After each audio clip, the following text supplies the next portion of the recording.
Alright, if I were a bloodwing, where would I be? We'll start at the inn. It only makes sense.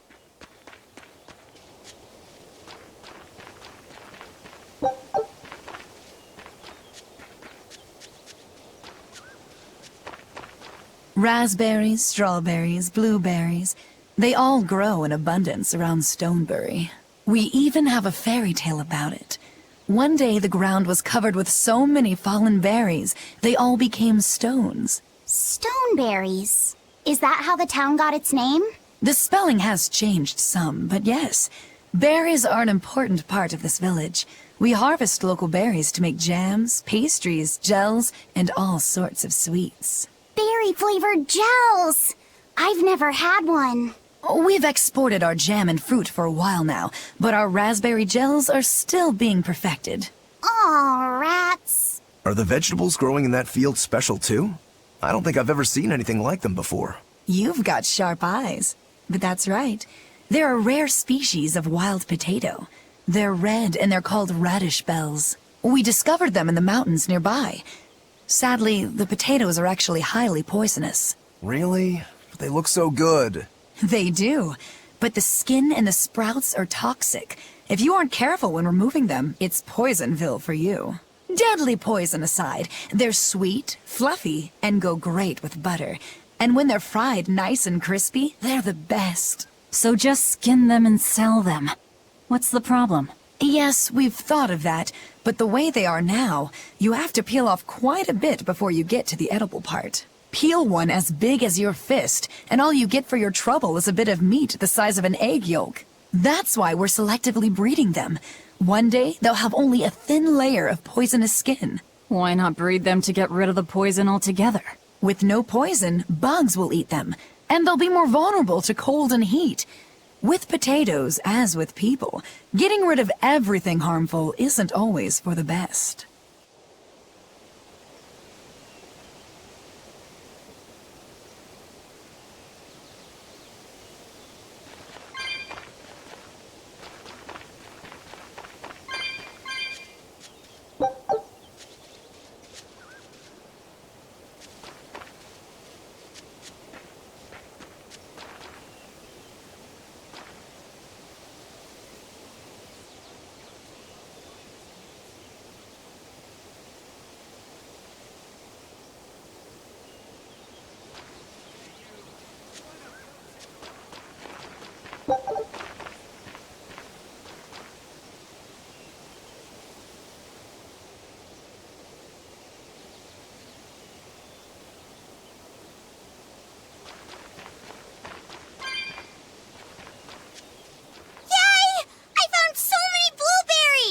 What are you gonna do with all those? Make jam?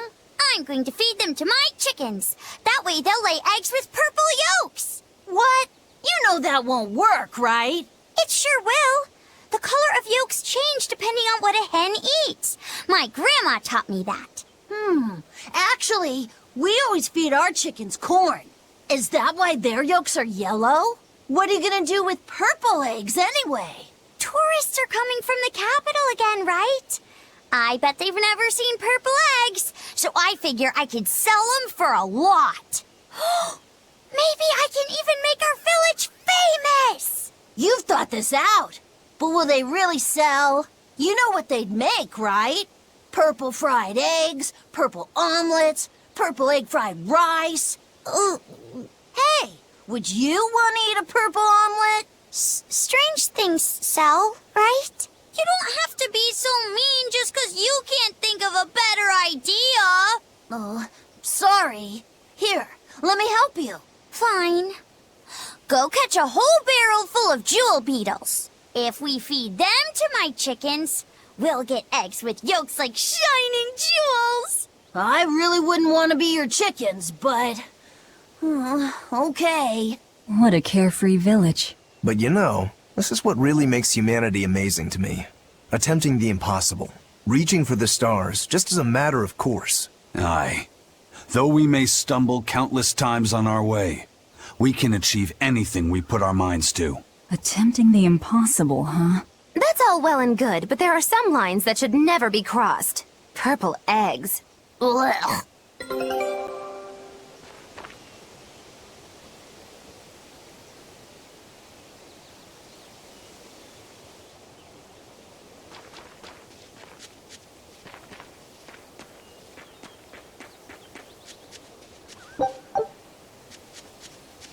The water around here is ideal for producing wine and spirits. I've been thinking about fermenting something new. What will you make? This region's specialty is berries, so a berry wine? But the chilly air and level of humidity here should be just right for making an amber draft, don't you think? Considering the geography around here, the water must contain a high mineral content. If you use it to make a rice wine, the taste will be unique. I've considered all those options, but I must create something that can surpass my greatest rival, Sleeping Princess. But that's nearly impossible to make. Exactly. Not an easy task, to say the least. Sleeping Princess is made by filling an emerald cask with water from an enchanted mountain spring and sitting it in direct sunlight for 7 years. The water's magic causes it to change color each year. When it reaches the same deep green hue of the cask, it's ready. Solar fermenting, huh? It won't be easy to surpass a marvel of the winemaking world like Sleeping Princess. True, but I've finally found it. The ultimate stone. A gemstone? Will you make a cask from it? That would just make it an imitation. No, what I found can only be called a natural rock filter. You're filtering wine with a rock? Deep in the heart of these mountains, I found a stone that absorbs liquids. I tried using it to filter a berry wine. The taste of it was unbelievably crisp and bright. It preserved the luscious richness of the berries, while adding a clarity that left me breathless. I call it Pure Land wine. There is no better. May I have a taste? My apologies, but it took me 10 years to make a single thimbleful. I drank that thimbleful for my tasting. It'll be about 50 years before I can make a decent batch. I doubt I'll see a full bottle in my lifetime. 50 years, huh? Meet you back here, then? I've never been so glad not to be human.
I was on my way home from a trip to Logres, crossing the Aldina Plains, when I saw it. Rain was pouring as if from buckets, and the wind was so strong I could hardly stay on my feet. From the vast darkness of the sky, a monster of tremendous size descended, like the essence of the storm itself.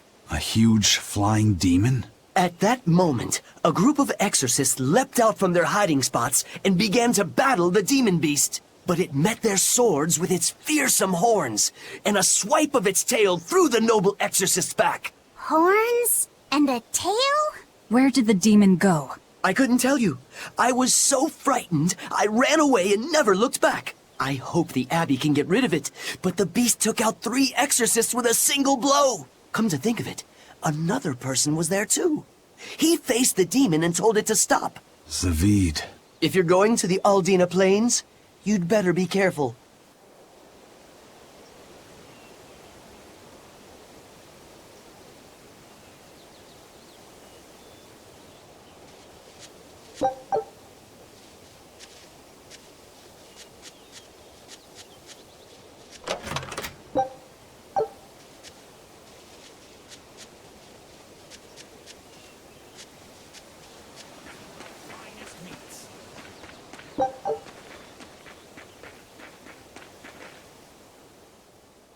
Stonebury hasn't had much luck growing just yet, but this pioneer town has a lot of potential. Trees grow well here, and the lumber is of great quality. Oh, we're also close to the quarries, so stone isn't a problem. As long as the demons are contained, this country will rebuild. The need for stone and lumber will soar. Best of all, this area is quiet, has beautiful lakes, and is a perfect place for a craftsman like me to work. And why settle for anything less? I do feel that you might be a bit short-handed here. It's hard to build without manpower. You're right. We need something to attract new settlers. Maybe some sort of specialty item? Is there any fruit or vegetable that can only be found around here? There is a type of potato called the radish bell that we grow, but it's got a few, quirks. If you want to attract people, you should just ring a bell. Come to Stonebury, where the money grows on trees. A bell tower, huh? That might actually work. We can even use local stones for the bell. The Stonebury Stone Belfry. It won't work. Huh? Try hitting a rock. Doesn't ring. Ah, how could I have missed that? I'm still such a novice. My master taught me better than this. Think before you build. That's what he always said. I need to do better and not sully his name. Go on, take a good look.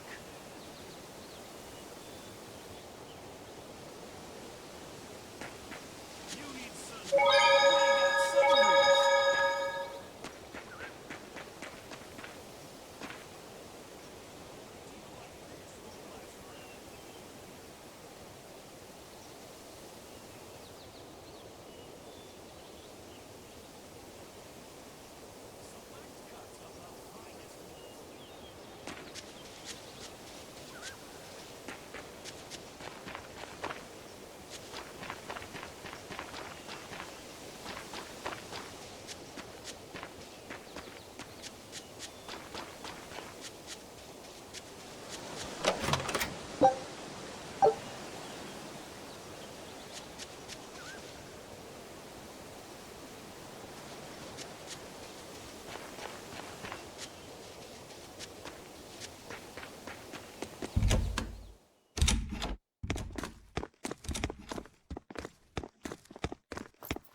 Savid.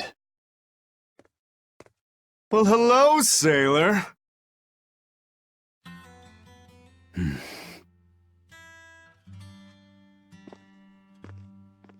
Are you waiting for someone?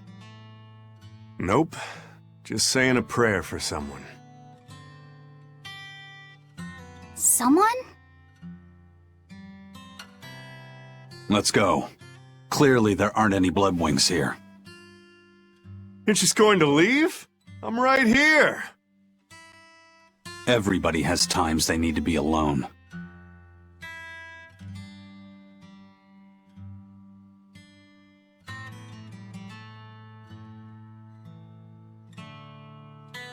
Fee.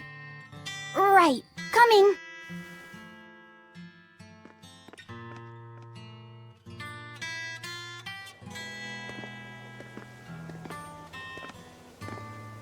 What do you think he was praying about? Well, for one thing, he was drinking a bottle of Thorny Forest. Oh my. The drink you share with your special someone when you're going to be married for life! How romantic! But getting your hands on that stuff is no small feat. I can only hope I'll get a chance to taste it someday. That must have had an important meaning for Savid. That's why you left him alone. Don't read too much into it. You're Velvet, right? Huh, you must be the one who's seen the demon we're after. We saw a big snake-looking dragon fly over on the way here. Is that what you saw too? Yes, that's the one. It nests at the top of the mountain in Aldina Plains. We went to look ourselves. No dragon. It only returns to its nest on rainy days. Rainy days, you say?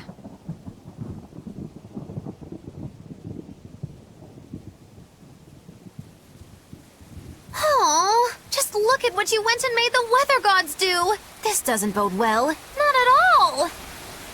Thanks. We'll give it another shot.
Hey there. Our meeting like this must be Providence, meow. We're in a hurry. Save it, cats. All the better, meow. I've just stumbled upon a perfectly nifty piece of stone just for you. What's it for? That's not a geoboard, is it? Bingo! I dug it out of some ruins, meow. They were made by Norman Meowny years ago for surfing along Earth pulses, but I can't use it, so I figured I'd pawn it off on someone else who could, meow. Wait, Norman made this? That doesn't exactly inspire confidence. Don't be so mean! We're capable of exceptional things! Sometimes. When a Norman speaks their own name, the board springs to life and whisks its masters away at top speed. They'll even plow right through weak demons. You could say it's our masterwork, even if we sorta stumbled on it by accident. Huh. Well, then I apologize. So we can ride this as long as we have Bienfu with us, right? Well, kind of. Do you have to use your true name to activate it? Not my true name, no. My Norman name. Wouldn't that just be Bienfu? No. Norman have a separate name that goes something like Norman so-and-so. It's almost more a title than a name. Often the name has something to do with what they're good at. Something like attack, or chain, or aqua. Right. You could say names like Bienfu and Grimoire are more like stage names. I actually don't know Bienfu's Norman name, but I can't wait to find out. What is your name, Bienfu? Come on, out with it. We're in a hurry. Norman Brave. Whoa, look at that! Wait, Bienfu. Your Norman name is Brave? That is so deliciously absurd! Why do you think I've never told you before, Bien? At least the board works, meow. And if we get on this board, it'll move us around? Well, about that. The board propels itself by pushing against Earth pulse flows. To do that, the board needs information on the flows, but this one here's a completely blank slate, meow. First, you need to find the geotrees in each area. They serve as a conduit between the surface land and the Earth pulses, meow. Once you've actually located a geotree, you can record that area's Earth pulse data into your geoboard, meow. Got it. This area's geotree is right over there, meow. All right then. So long as we find more geotrees, we'll be able to use the geoboard to travel much more quickly.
Well, that's going to come in handy.